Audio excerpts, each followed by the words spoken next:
Hey guys, so today we'll be recapping MBRX. Another short I had here, about 7,400 after commissions, I think. Um, this one I kind of messed up. I wasn't super pleased with how I did on it, so I'll just kind of talk you through the trade and through my thought process on it. First of all, it had that huge run back in the end of June and then faded off down into the low ones. And then recently, I guess they had the PR in the middle of July that gapped it up here, but it was pretty weak for a while. And it held decently in the high ones and then has been ramping back, really just kind of a newsless ramp up over the past week and a half.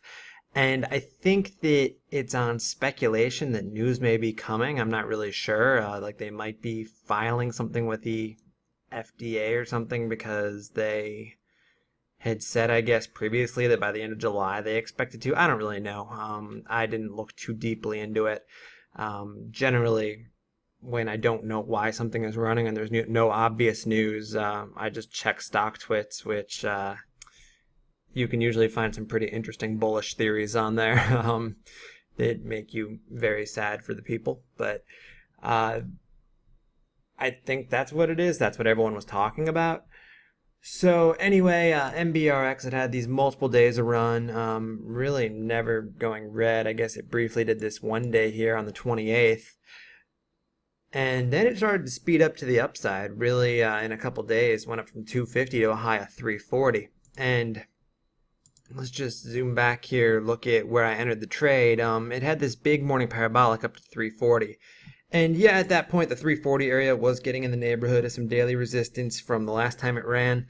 But I wasn't feeling super aggressive on this. I wanted to sort of sit back, wait, confirm the backside. So I wasn't going after it randomly into this spike when it was still strong and still above VWAP.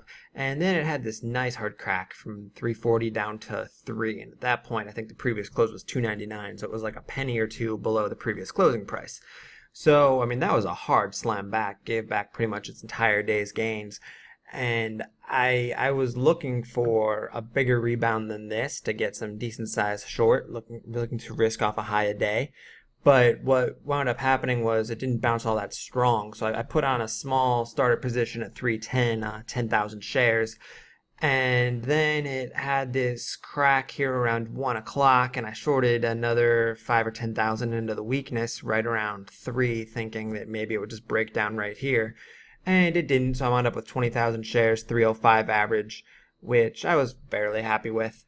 I didn't really feel the need to get too much more aggressive on it, down in the low threes, just in case it did have an afternoon VWAP test or ramp up and try to break through.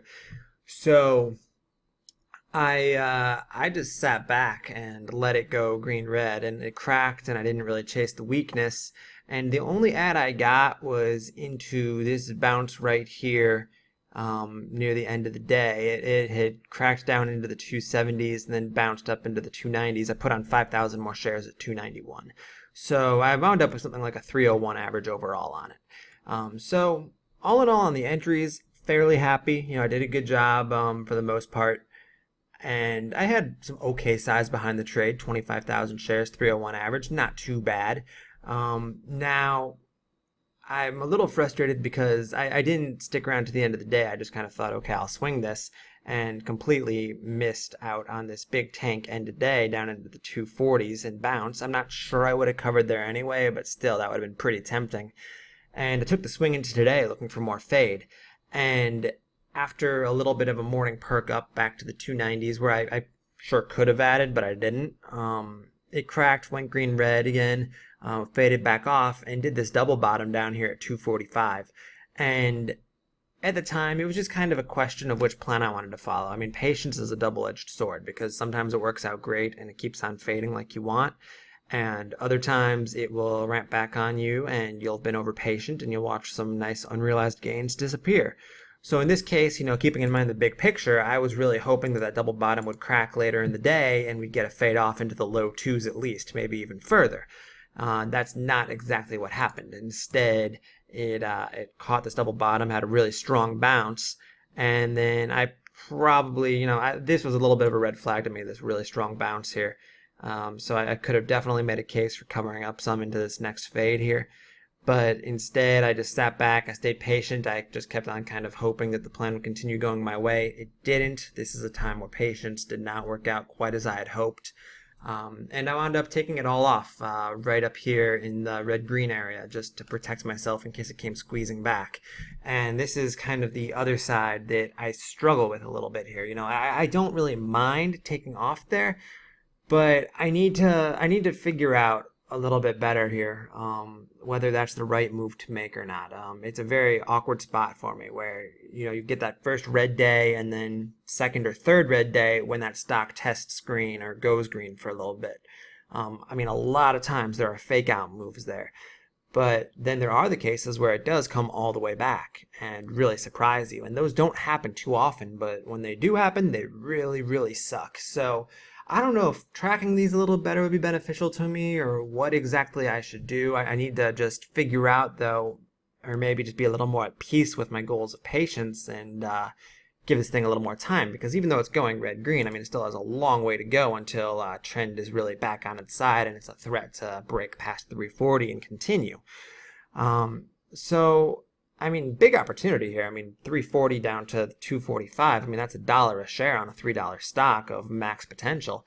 I captured really about 30 cents a share of it, which, you know, that's, I guess, a third of the move. Not too bad, but there's a lot of room for me to do better here. So I just kind of need to figure out this back end of the trade when I'm getting out and it's kind of having, you know, those scary perks where the stock might be going green or something bullish might be about to happen. I just need to figure out, I think, how often does the stock make that big comeback and really upset you versus just be a little fake perk up and then a couple more days of patience and you get your goal of the low twos, let's say. So something for me to think about, something for me to work on. You know, I don't know if there's any underlying lesson here, but just figure these trade recaps are useful to kind of hear my thinking and my thought process on these trades. And hopefully, maybe you can even see something I'm doing and improve upon it and do better. So thank you guys for tuning in, and till next time.